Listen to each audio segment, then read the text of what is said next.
നമ്മൾ ഒരു ചെറിയ ബോട്ടിൽ കൊക്കക്കോളയോ പെപ്സിയോ കഴിച്ചാൽ വെറും 3 സെക്കൻഡിനകത്ത് തന്നെ രക്തധമനികളിൽ മാറ്റങ്ങൾ കണ്ടുതുടങ്ങുന്നുണ്ട്. അതുപോലെ 20 മിനിറ്റിനകത്ത് ഹൃദയത്തിലും പ്രശ്നങ്ങൾ സ്റ്റാർട്ട് ചെയ്യായി. ഇതൊന്നും നിങ്ങൾ അറിയാതിരിക്കാൻ ഈ കൊക്കക്കോള കമ്പനി വളരെയധികം ശ്രദ്ധിക്കുന്നുണ്ട്. കൊക്കക്കോളക്കകത്തും പെപ്സിക്കകത്തും പ്രധാനമായിട്ടും 2 മേജർ പ്രശ്നങ്ങളുണ്ട്. അതിലൊന്നാമത്തത്, ഇതിനകത്തൊക്കെ വളരെ കൂടിയ അളവിൽ ഷുഗർ കണ്ടന്റ് ഉണ്ട്. ഏകദേശം ഒരു 10 ടീസ്പൂൺ പഞ്ചസാര ഒരു ചെറിയ ബോട്ടിൽ കൊക്കക്കോളക്ക് അകത്തുണ്ടെന്ന് പറഞ്ഞാൽ നിങ്ങൾ വിശ്വസിക്കോ? 10 ടീസ്പൂൺ എന്ന് പറഞ്ഞാൽ ഒരു വ്യക്തിക്ക് ഒരു ദിവസം മാക്സിമം കഴിക്കാവുന്ന ഷുഗറാണ്. ഇത്രയും ഷുഗർ നമ്മൾ കുടിച്ചു കഴിയുമ്പോൾ വെറും സെക്കൻഡുകൾക്കകത്ത് തന്നെ നിങ്ങളുടെ ശരീരത്തിലെ പാൻക്രിയാസ് എന്ന് പറയുന്ന അവയവം ആകെ പേടിക്കാൻ പോവാണ്. അത്രയ്ക്ക് ഇൻസുലിൻ അതിന് ഉൽപ്പാദിപ്പിക്കപ്പെടേണ്ടി വരികയാണ്. ഈ ഒരു ഇൻസുലിൻ സ്പൈക്ക് കാരണം ലിവർ എന്താ ചെയ്യാന്നറിയോ? ഈ കണ്ട ഷുഗറിന് മുഴുവൻ കൊളസ്ട്രോളും ട്രൈഗ്ലിസറൈഡും ആക്കി മാറ്റുകയാണ്. അത് അപകടമാണ്. രണ്ടാമത്തെ പ്രശ്നം എന്താ വെച്ചാൽ, ഈ ഡ്രിങ്ക്സിനകത്ത് വളരെ കൂടിയ അളവിൽ കഫീൻ ഉണ്ട്. ഏകദേശം ഒരു 40 മില്ലിഗ്രാം കഫീൻ ഒരു ചെറിയ ബോട്ടിൽ ഉണ്ടാവും. ഇതെന്താ ചെയ്യാന്നറിയോ?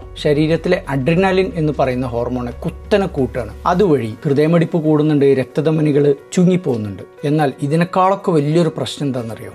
രക്തധമനികൾക്കകത്തെ എൻഡോത്തീലിയം എന്ന് പറയുന്ന നേർമയുള്ള തൊലി കൊക്കക്കോള കഴിക്കുന്നത് കാരണം പൊളിഞ്ഞു പോവാണ്. ഇതാണ് അഥെറോസ്ക്ലെറോസിസ് എന്ന് പറയുന്ന രക്തധമനികളുടെ കേടിന്റെ തുടക്കം. അപ്പൊ നിങ്ങൾ എന്താണ് ചെയ്യേണ്ടത്? ഏത് വിധേനയും ഇതുപോലുള്ള ഡ്രിങ്ക്സ് ഒഴിവാക്കുക. ഇനി നിങ്ങൾ അതിന് അഡിക്റ്റ് ആണെങ്കിൽ അത് പതുക്കെ കുറച്ചു കൊണ്ടുവരിക, എന്നിട്ട് നിർത്തുക. ഡയറ്റ് കോക്ക് എന്ന് പറഞ്ഞ സാധനമുണ്ട്. ഇതിനകത്ത് ഷുഗറിന് പകരം ആർട്ടിഫിഷ്യൽ ഷുഗറാണ് ഉപയോഗിക്കുന്നത്. അതുകൊണ്ട് വലിയ മെച്ചൊന്നുമില്ല.